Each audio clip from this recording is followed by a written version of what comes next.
Selamat pagi Yesus, selamat pagi Roh Kudus.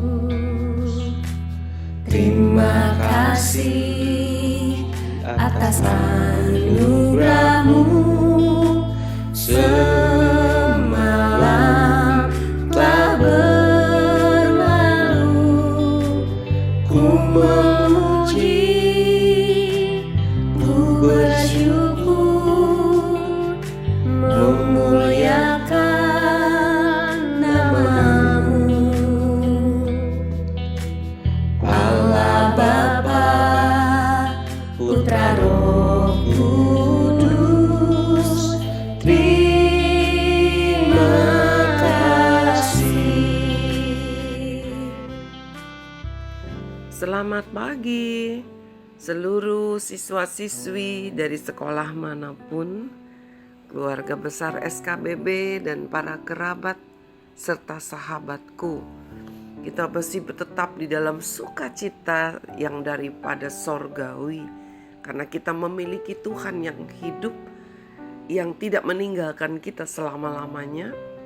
Dia selalu menyertai kita, bahkan Dia akan datang kembali untuk membawa kita bersama-sama tinggal di rumah yang kekal, yaitu sorga mulia.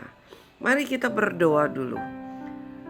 Bapa di dalam surga, terima kasih untuk pagi yang luar biasa yang Tuhan telah siapkan untuk setiap kami. Dan kami percaya bahwa tangan kasih-Mu tetap menyertai, melindungi, dan menolong kami di dalam jalan-jalan kehidupan kami hari lepas hari. Dan pada pagi hari ini ya Tuhan, kami telah menyiapkan piring hati kami untuk menikmati sarapan sorgawi yang daripada-Mu. Berkati ya Bapa. Di dalam nama Tuhan Yesus kami berdoa dan mengucap syukur. Amin. Kita masih ada di dalam tema yang sama, dan hari ini firman Tuhan berjudul tanda-tanda sebelum kedatangan Tuhan. Jadi Tuhan berjanji bahwa Dia akan datang kembali, seperti sebagaimana Dia naik ke atas, terangkat ke sorga di awan-awan, demikian juga Dia akan datang di awan-awan. Ya, jadi seluruh dunia dapat melihat itu. Tetapi ada tanda-tanda yang menyertainya. Jadi setiap orang yang di dunia, percaya atau tidak percaya kepada Tuhan Yesus Kristus, menerima atau menolak Tuhan Yesus sebagai Tuhannya, mereka dapat mengerti, melihat adanya tanda-tanda bahwa Yesus Tuhan akan datang sebagai Raja di atas segala raja, yang mana orang dunia katakan kiamat. Mari kita akan membaca firman Tuhan ya, sedikit banyak hari ini firman Tuhannya ya. Kita akan membaca firman Tuhan di dalam kitab Matius pasal yang ke-24 mulai ayat yang ke-3. Ketika Yesus duduk di atas bukit Zaitun, datanglah murid-muridnya kepadanya untuk bercakap-cakap sendirian dengan Dia. Jadi maksudnya tidak ada orang lain, hanya 12 murid dengan Yesus. Kata mereka, "Katakanlah kepada kami bila manakah itu akan terjadi, dan apakah tanda-tanda kedatangan-Mu dan tanda kesudahan dunia?"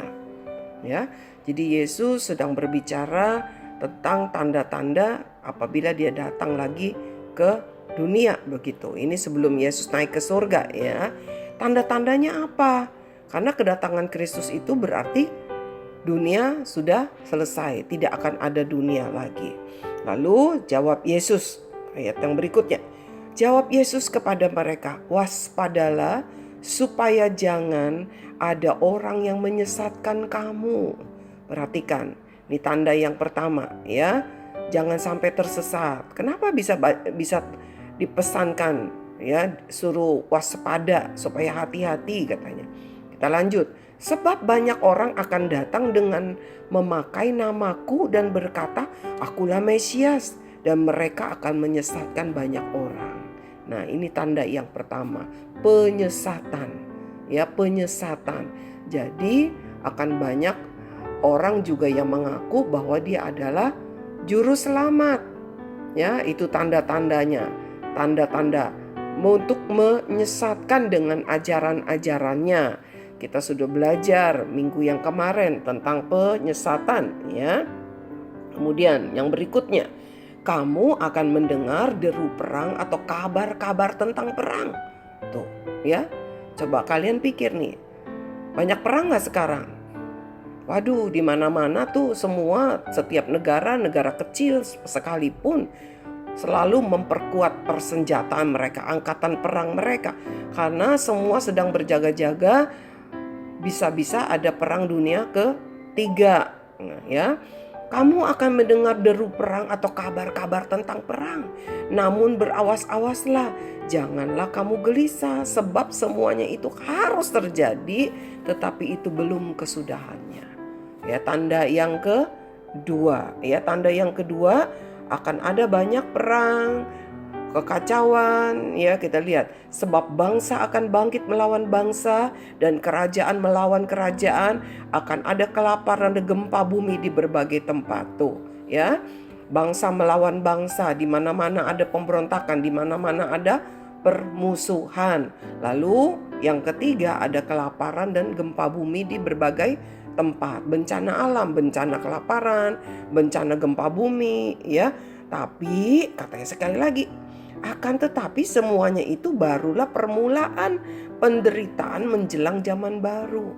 Jadi sebelum nanti Yesus datang, dimana kalau Yesus sudah datang, dunia ini lenyap, yang ada hanya nanti kerajaan Kristus, zaman yang baru.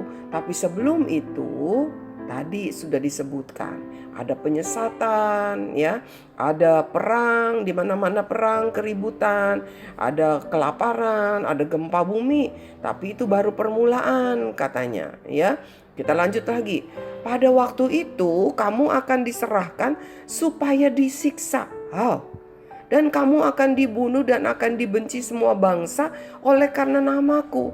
Jadi kamu gak usah heran kalau banyak orang yang benci kepada orang yang percaya kepada Tuhan Yesus.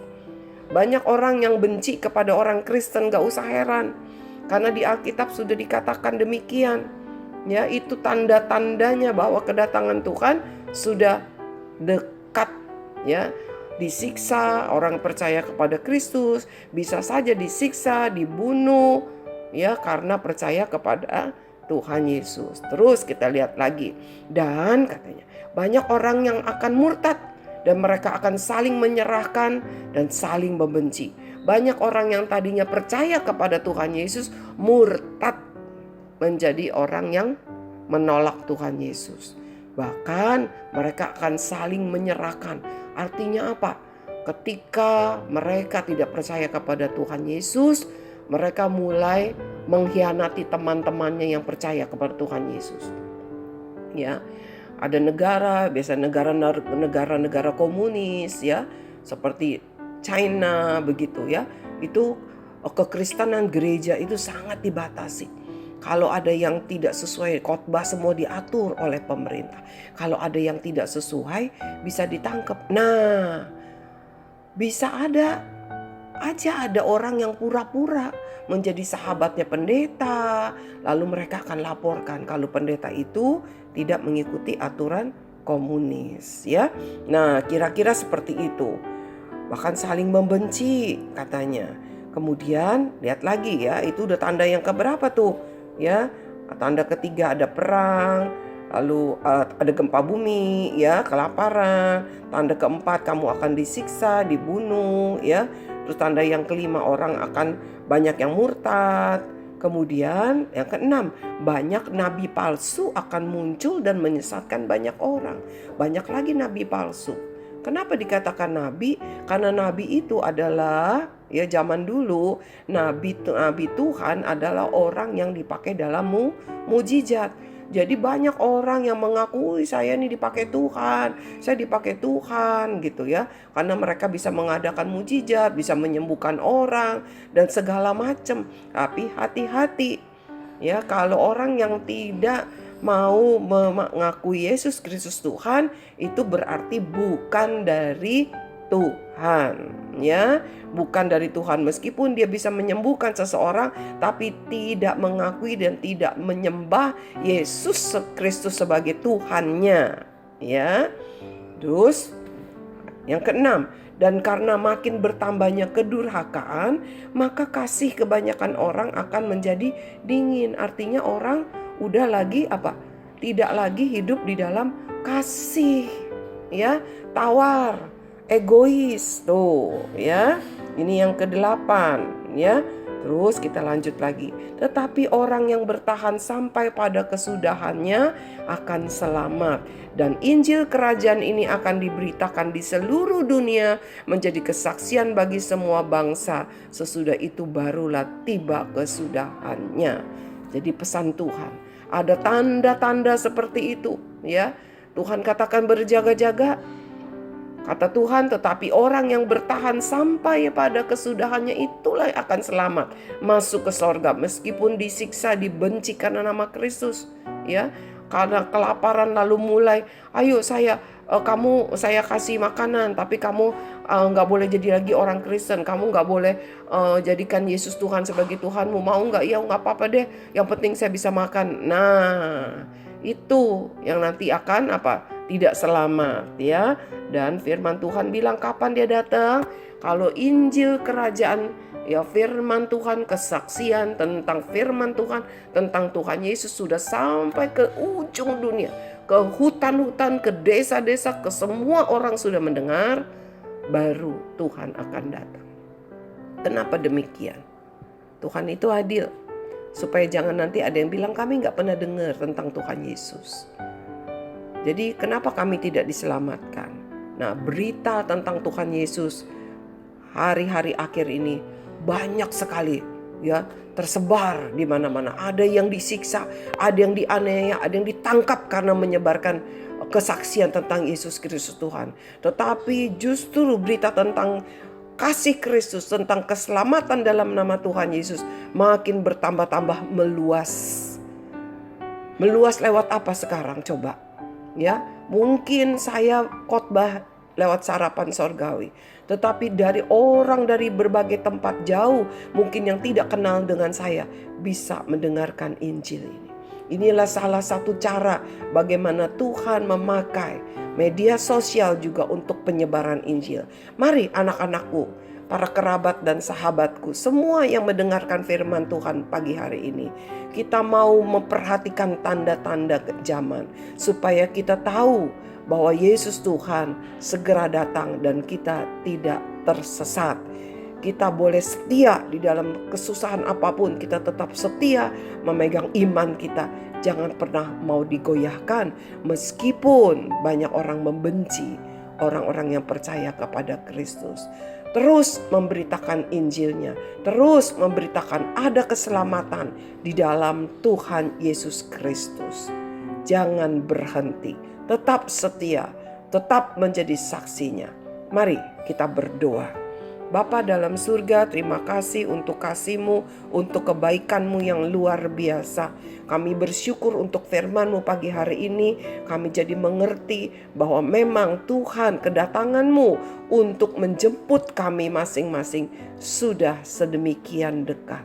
Tolong ya Roh Kudus, jangan biarkan kami menjadi murtad. Jangan biarkan kami percaya kepada Kristus asal-asalan, tetapi biarlah kami boleh bersungguh-sungguh percaya kepada Allah kami yang hidup, yang kami kenal di dalam nama Tuhan Yesus. Karena sungguh-sungguh Yesus Kristus itu Tuhan adanya dan akan datang kembali. Di mana tanda-tandanya kami sudah melihat, gempa bumi di mana-mana, kelaparan di mana-mana, peperangan di mana-mana. Orang saling membenci, orang mulai bertambah-tambah egois. Terlebih-lebih lagi di masa pandemi ini. Tuhan Yesus, tolong kami. Roh Kudus, ingatkan kami supaya kami tidak tersesat. Terima kasih Tuhan. Dalam nama Tuhan Yesus kami berdoa dan mengucap syukur. Amin. Anak-anakku yang Tuhan kasihi, biarlah di dalam segala perkara kita mau tetap setia. Kita tidak boleh karena kesusahan hidup kita menyangkal dan menjadi murtad. Kita tidak boleh lengah, tetapi kita memperhatikan tanda-tanda zaman, bahwa akhir zaman kedatangan Tuhan sudah dekat. Selamat pagi, sampai bertemu esok pagi. Tuhan Yesus memberkati.